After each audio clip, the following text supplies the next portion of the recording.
Hello everyone, and welcome to my SW24 update channel. I hope everyone is having a wonderful day. Before we begin, please hit the subscribe button and give this video a thumbs up. Fans of Sister Wives absolutely hate the scenes with Kody and Robyn. There is not much time left before the reveal in Sister Wives Season 19. Viewers are currently seeing Janelle, Christine, and Mary as they pursue independent lifestyles. Robyn and Kody, though, don't appear to be up to anything new. Supporters find Kody and Robyn to be extremely depressed and uninteresting as the family talks about filing a lawsuit over the Coyote Pass fiasco. Check out what people have to say online. The current direction of Sister Wives has not impressed fans. Viewers of Sister Wives typically become excited about the new episode's contents on Monday mornings. This week was no exception, but one thing was evident right away. Supporters find the plots of Kody and Robyn to be quite boring, and there is no indication that they will become any better. Could the plot of Kody and Robyn get any duller? Recently, a frustrated Sister Wives viewer wrote on Reddit. Kody and Robyn have no plot, their season is at its height when they paint old tables. They must step away from the show so they may concentrate on the three other wives' futures. The Brown family had a picnic around a campfire after painting the tables. However, what ought to have been a joyful moment of bonding swiftly became sour, and then strange.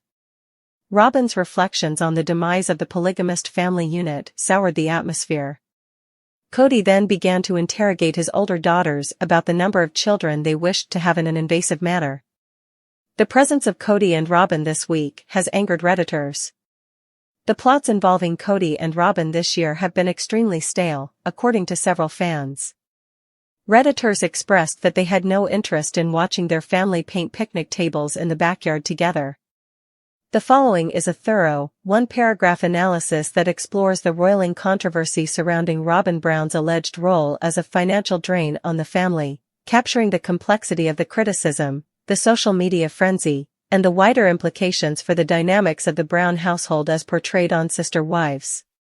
Over the course of the last few seasons, viewers and devoted fans of the show have centered their ire on Robyn, with many accusing her of placing undue financial burdens on the family, a charge that has been heightened by heated discussions on social media sites like Twitter, Instagram, and fan forums. Robyn's spending patterns, the alleged extravagance of her lifestyle choices, and her approach to money management within the intricate dynamics of a polygamous family, according to critics, have created a narrative in which she is perceived as taking funds away from more important family responsibilities, which strains relationships between the wives and jeopardizes the family's overall financial stability. Supporters of this point of view cite examples in which Robyn's spending on personal indulgences or investments in ventures that appear to yield little benefit to the group could be seen as putting personal benefit ahead of the family's interests, which feeds a growing belief that her financial choices are unsustainable over the long term. This story has struck a chord with a section of the audience that is already suspicious of the unequal power structures and resource distributions that have occasionally come up on the show, implying that what could be presented as Robyn's personal decision has wider implications for the family's financial security and, consequently, its reputation. These financial scandals have not only made some fans feel disillusioned in a media environment where every detail is closely examined, but they have also spurred discussions about public figures' obligations to present an accurate image of family life, where openness regarding financial choices is viewed as crucial, especially when the household's overall well-being is at risk. Any indication of money mismanagement or seeming self-interest may easily become a subject of contention in the environment of Sister Wives, where personal and financial issues are closely connected, according to observers, and Robyn's circumstance is no different. Critics claim that although each family member makes a unique contribution, Robyn's financial behavior, from high-profile purchases to the purported theft of money that could have been used for family projects, has caused many to characterize her actions as not only reckless but also indicative of a more profound gap between her public image and the household's financial situation. The show's editing and narrative framing occasionally give viewers the impression that the financial decisions made behind the scenes are manipulated for dramatic effect, which further exacerbates this criticism by making it difficult to distinguish between real financial mismanagement and staged drama. but the backlash goes beyond simple financial responsibilities. It touches on more general issues of accountability, justice, and power dynamics within the family. In addition to undermining the family's efforts, many supporters contend that if one spouse's choices lead to financial pressure on a regular basis, it also creates a risky precedent for what constitutes appropriate behavior in a non-traditional household structure. The symbolic representation of trust and the fair distribution of responsibilities are also criticized, in addition to money itself. This is particularly relevant in light of the particular difficulties in managing the finances of a polygamous family. Given this, the idea that Robyn is a financial drain has become a catchphrase for some viewers who believe that her actions upset the delicate equilibrium that the Brown family has always attempted to preserve. According to some viewers, her approach to money management is a reflection of a larger cultural critique of the conflict between autonomy and collective responsibility, which is heightened when the stakes are as high as they are in a family that has gained widespread attention. The debate over Robyn's financial choices is further heightened by conflicting accounts from other family members. While some have made an effort to minimize or defend the financial consequences of Robyn's actions, others have notably kept quiet, which has allowed for conjecture and fueled public outrage. As discussions continue, it becomes clear that the criticism goes beyond the actions of a single person and instead addresses the wider ramifications of managing financial stewardship in a setting where every dollar spent is scrutinized and every choice is interpreted as reflecting larger family values. According to analysts, the financial behavior of prominent figures like Robyn becomes a microcosm of the difficulties faced by non-traditional families, trying to put on a united front in the face of both internal and external pressures.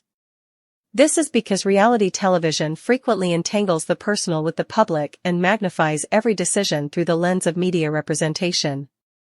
Thus, the claims that it is a financial drain are a part of a recurring narrative that raises doubts about whether the advantages of individual expression and autonomy can ever fully coincide with the requirements of community responsibility, particularly in light of the extreme polarization of public opinion. Critics contend that Robyn's case is representative of a recurrent theme that calls into question the legitimacy of the family's financial practices overall, drawing parallels to earlier scandals on the show where comparable charges of poor management and undue influence over family decisions have emerged. Furthermore, in a setting where personal and professional boundaries are continuously crossed, the scrutiny of Robyn's financial choices has spurred more general discussions about the importance of money in preserving relationships.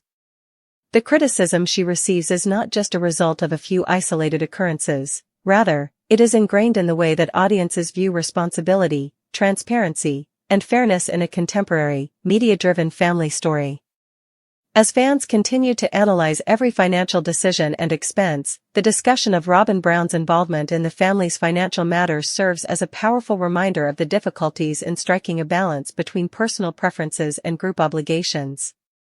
This balancing act is made more difficult by the demands of upholding a public persona that is both genuine and acceptable to a wide range of viewers.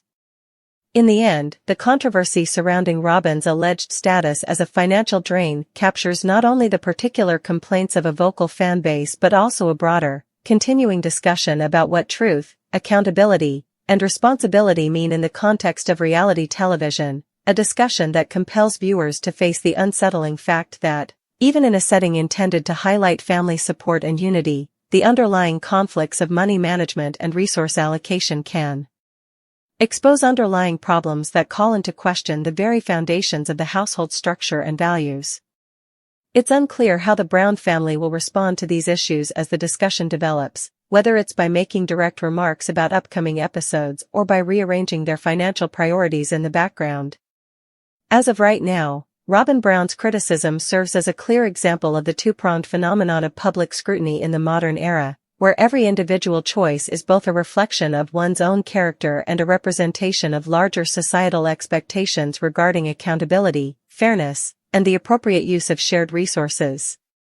Below is a comprehensive, one-paragraph analysis that explores the controversy and intrigue surrounding the question of how a jobless Robyn Brown managed to secure what is being dubbed the biggest lots. This situation has left fans, critics, and industry insiders alike questioning the financial and strategic decisions within the Brown family dynamic.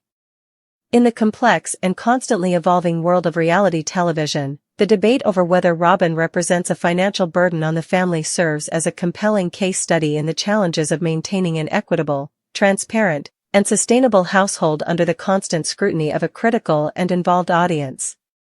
Over the past few months, a flurry of social media posts, online forums, and commentary from reality TV analysts have all converged on the assertion that, in spite of the fact that Robyn Brown does not have a traditional job or a consistent income, she seems to have been able to obtain an exceptionally favorable deal, or perhaps even a substantial asset, from Biggest Lots, a popular discount store that specializes in furniture, home decor, and other necessities for the home. The extent of her financial engagement and the inner workings of the Brown household, where every transaction and private choice is closely examined by a devoted yet doubtful audience, have been the subject of intense discussion since this discovery. At face value, the idea of a jobless person negotiating or obtaining something as substantial as a lot from a major retail chain seems to defy common financial logic, according to some observers. This raises questions about whether there are hidden business arrangements, undisclosed sources of income, or internal family dynamics at work that allow such deals to occur. The term jobless itself, according to critics, may be misleading because it hides the fact that, despite not having a traditional 9-to-5 job, Robyn Brown may be taking advantage of other financial arrangements within the family, such as joint assets, group investments, or even agreements arranged by other family members who have easier access to money and business contacts. In this regard, some have viewed her purchase of the Biggest Lots contract as a sign of a larger trend in which the Brown family's public image is used to obtain favorable treatment and profitable agreements that the typical person might not be able to access. Given previous difficulties around money management and resource distribution inside the household, some fans have conjectured that the sale might have been made as part of a bigger strategy to maintain the family's lifestyle. The fact that reality television frequently blurs the boundaries between the personal and the professional, permitting circumstances in which family members seem to benefit in ways that are not totally obvious to the audience, feeds this kind of conjecture. Furthermore, viewers who have long been skeptical of the perceived power relationships and financial inequities within the Brown family have found great resonance in the story that has developed around Robyn Brown's jobless condition in contrast to her ability to land what is being billed as the greatest lot deal. They contend that the question of whether the family's financial ecosystem is being manipulated for dramatic effect or if it reflects a deeper, systemic issue within their economic model naturally arises if one spouse can appear to function without a traditional source of income while still commanding significant assets or benefits. According to proponents of this critical viewpoint, these transactions may be a part of a larger plan to protect the family from financial scrutiny by fabricating a story in which outside agreements and partnerships are used to make up for some members' lack of traditional employment, giving the impression that the family is financially viable despite the reported day-to-day realities of their personal finances. On the other hand, some argue in favor of the arrangement, arguing that traditional measures of employment and income may not adequately reflect the ways in which people like Robyn can engage in profitable transactions due to the nature of contemporary financial transactions, particularly in a reality TV setting where the boundaries between business, publicity, and personal relationships are frequently blurred. Since the Brown family's combined income and asset management strategies may offer alternate sources of financial support that do not necessarily require individual employment in the traditional sense, these defenders contend that the term jobless may not be totally accurate in characterizing her financial circumstances.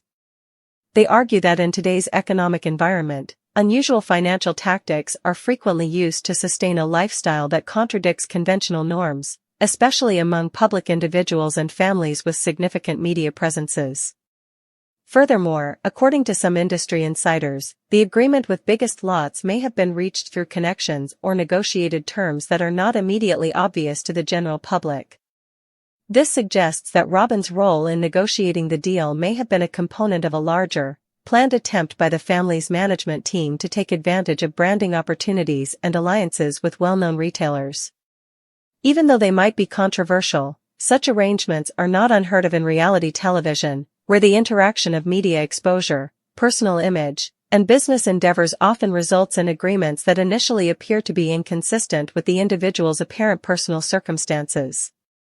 The public's growing mistrust of the narratives presented on reality TV shows like Sister Wives, where every decision and transaction is scrutinized closely, and any perceived difference between the on-screen persona and real-life circumstances can lead to a barrage of critical commentary, has further exacerbated the controversy. Some have interpreted Robyn Brown's reported lack of a traditional job in contrast to her success in landing a deal from a well-known retailer as representative of a larger trend in which the family's financial tactics are employed to maintain a carefully manicured public persona that conceals underlying complexity and possible inconsistencies. Fans and detractors alike are now faced with a number of questions as a result of this. Is Robyn's role in the transaction a singular occurrence that can be explained by exceptional circumstances? Or is it a sign of a larger trend in the family's financial management style? Does the word jobless not adequately describe the character of her financial support network, which may be closely related to the group economic tactics used by the Brown family? Above all, how does this example illustrate how reality TV blurs the lines between individual adversity and the financial rewards that may be obtained by those who can use their public personalities in creative, if occasionally morally dubious, ways? Some analysts have compared Robyn's predicament to past scandals on Sister Wives, where disparities in financial management and resource distribution have frequently triggered discussions about justice, accountability, and the general integrity of the family's financial practices. These discussions are still taking place on social media and in other news outlets. These conversations draw attention to the inherent conflict in a reality TV style that, while encouraging a certain amount of performance and narrative manipulation that can mask the actual situation, nevertheless expects a high degree of transparency and sincerity from its subjects. This makes the topic of how unemployed Robyn Brown got the biggest lot offer from Biggest Lots more than just a financial logistics issue. It also serves as a microcosm of the larger issues that contemporary reality television is currently experiencing. It poses important queries regarding the nature of public trust, the obligations of people who broadcast their lives to millions of people, and the ways in which personal narratives are modified to satisfy changing public demands. Ultimately, the controversy itself highlights the intricate relationship between image and reality in a media landscape where every detail is emphasized and every choice is subject to interpretation, regardless of whether one sees the transaction as a cunning business move, the result of behind-the-scenes negotiations, or proof of more serious financial irregularities within the Brown family. The controversy surrounding Robyn Brown's purchase of the largest lot deal continues to be a powerful reminder of the complex difficulties involved in upholding a credible, open, and financially viable public persona in a time when every action is scrutinized. As the Sister Wives saga progresses and fans anxiously await more clarifications and explanations from the family members themselves. The storyline not only challenges viewers to re-evaluate the conventional definitions of work and income in the current dynamic economic environment, but it also asks them to think about the wider ramifications of how individual and group identities are created and marketed in the reality television industry, where the lines separating financial opportunity, personal adversity, and narrative control are frequently as blurred as they are disputed.